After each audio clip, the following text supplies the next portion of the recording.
Enchanté, c'est Herman. Aujourd'hui on déballe et on teste la SJ4000 de chez SJ Cam et je vous souhaite la bienvenue sur...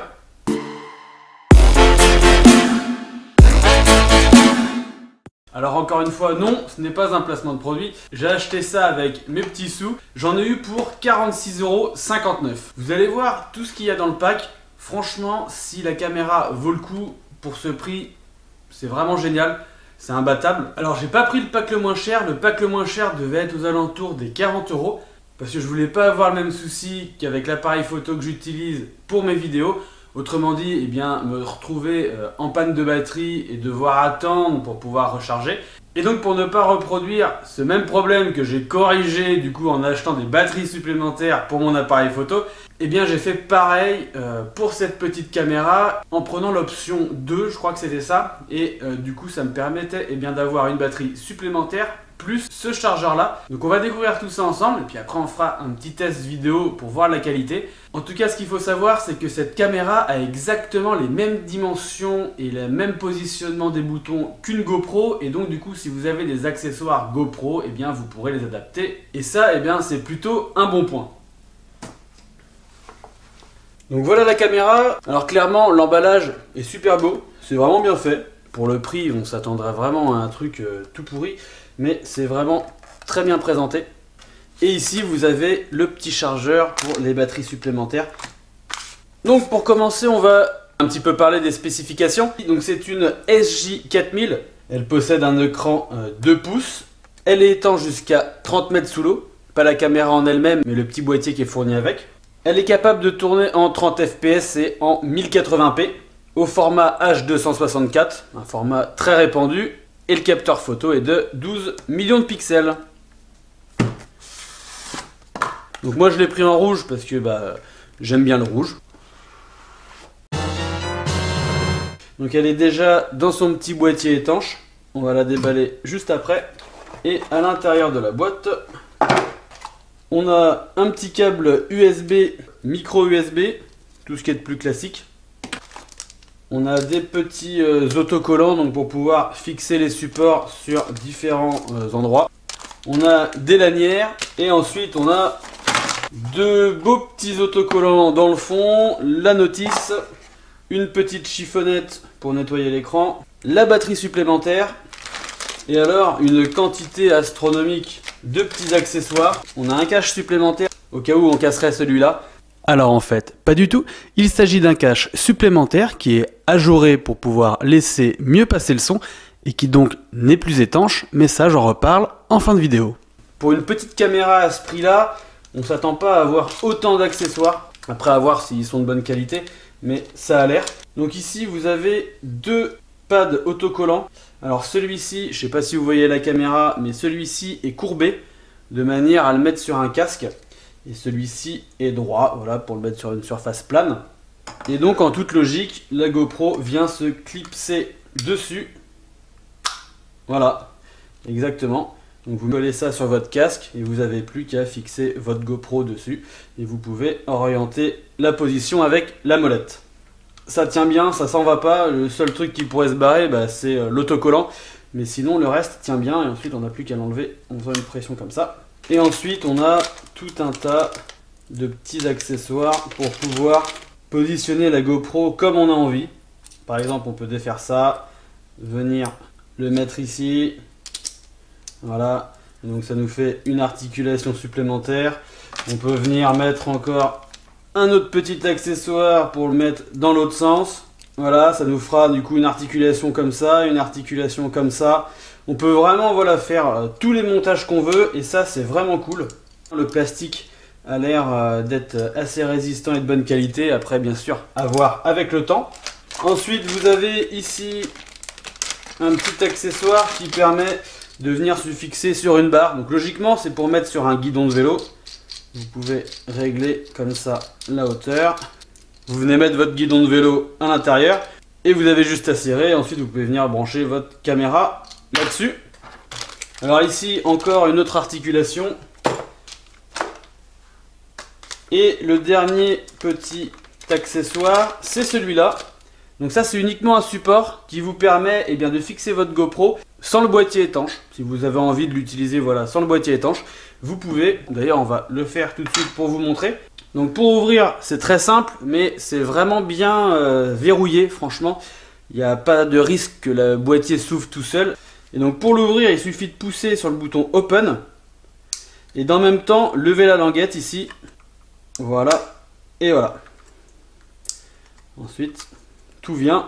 Et là, vous pouvez ouvrir le boîtier étanche. Donc vous voyez, hein, il y a des petits patins en mousse à l'intérieur pour éviter d'abîmer l'écran. Et ensuite, vous avez un joint tout autour pour rendre étanche le boîtier. Voilà. Et donc ici, vous avez le boîtier avec des petits boutons avec des ressorts qui permettent d'appuyer sur les boutons de la GoPro. Et donc tout ça, bien entendu, est étanche. Et donc ce petit encadrement, on va appeler ça comme ça, eh bien vous venez l'écarter. Et vous pouvez du coup mettre sur ce support. Voilà. Après, tout dépend de ce que vous faites avec, bien entendu.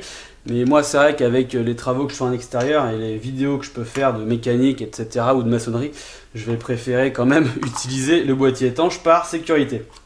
Hop. Donc voilà la belle petite caméra. On va enlever le petit plastique de protection. Voilà.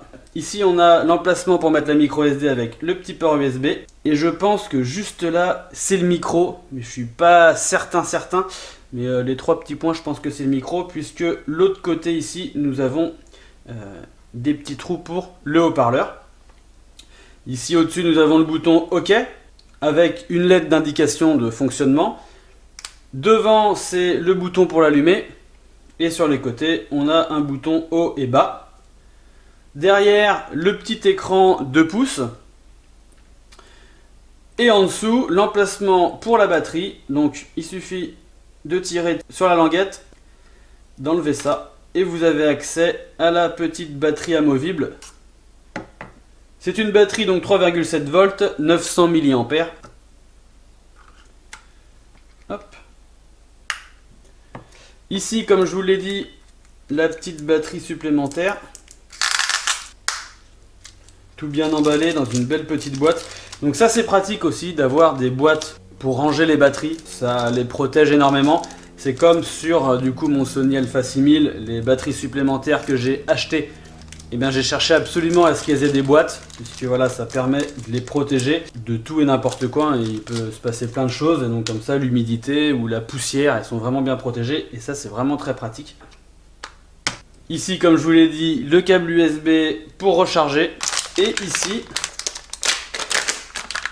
le petit pack avec le chargeur, avec 2 emplacements de batterie et encore un câble USB. Donc je vais en avoir beaucoup de câbles USB, mais bon, ça sert toujours. Bon, je vais garder la petite protection d'écran. C'est une manie que j'aime et si je peux garder la protection d'écran le plus longtemps possible, bah, je vais le faire. Voilà, pour éviter de l'abîmer. Et on va tout de suite allumer la GoPro en appuyant sur ce bouton-là. C'est bien marqué SJCam, SJ4000. Il y a pas mal de contrefaçons sur internet. Oui, ils font même des contrefaçons, des contrefaçons. Alors ça, c'est pas vraiment une contrefaçon, hein, mais ça reste une copie quand même vraiment très bien faite d'une vraie GoPro. Même s'il y a une vraie marque d'apposée dessus, voilà, ils sont pas franchement fait chier à faire quelque chose de très différent. Mais eh bien, faut savoir que cette marque SJCam se fait contrefaire extrêmement souvent. Et du coup, il y a des modèles, quand on les démarre, eh bien, il n'y a pas marqué SJCam, c'est marqué tout autre chose. Voilà, un démarrage générique vraiment dégueulasse. Et donc, il faut vraiment se méfier et faire attention à ça. Parce que là, pour le coup, vous payez quelque chose pas trop cher pour une GoPro, mais bien trop cher pour une contrefaçon d'une copie. Voilà. Donc maintenant, ce qu'on va faire, c'est qu'on va aller faire un test en vrai. Puis comme ça, on verra si les images sont belles ou non. On va voir si ça vaut le coup. Je vais essayer de mettre ça dans différentes situations. Comme ça, vous aurez vraiment un bel aperçu de ce qu'est capable de faire cette caméra. Mais avant de faire ça, je vais brancher le chargeur. Comme ça, j'aurai des batteries totalement pleines. Et ça me permettra de voir si l'autonomie est correcte ou non. Allez, c'est parti. Petite info supplémentaire. Il y a 2 ports USB différents, il y a du micro USB et du mini USB. Donc comme ça, si vous avez perdu le câble micro ou si vous avez d'autres câbles, vous pouvez utiliser 2 câbles différents pour recharger. Bon, c'est pas un truc de ouf, mais c'est quand même une bonne idée. Allez, c'est parti, là on commence avec la caméra de fixer avec uniquement le petit encadrement sur un guidon de vélo. On voit que toutes les vibrations du sol sont retransmises au micro, pas très agréable, mais vous verrez que sur le test avec la voiture, eh bien il n'y a plus ce problème. Là c'est uniquement dû au fait qu'il n'y a pas assez de souplesse au niveau de la suspension du vélo.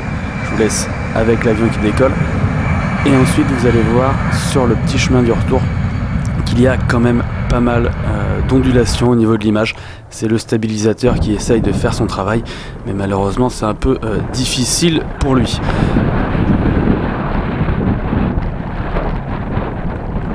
Maintenant on est sur la voiture avec le boîtier étanche mais avec la façade ajourée derrière pour pouvoir laisser passer le son. Je vous laisse profiter de la vidéo et on se retrouve après.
Bon et bien comme vous avez pu le voir, je l'ai pas mal maltraité.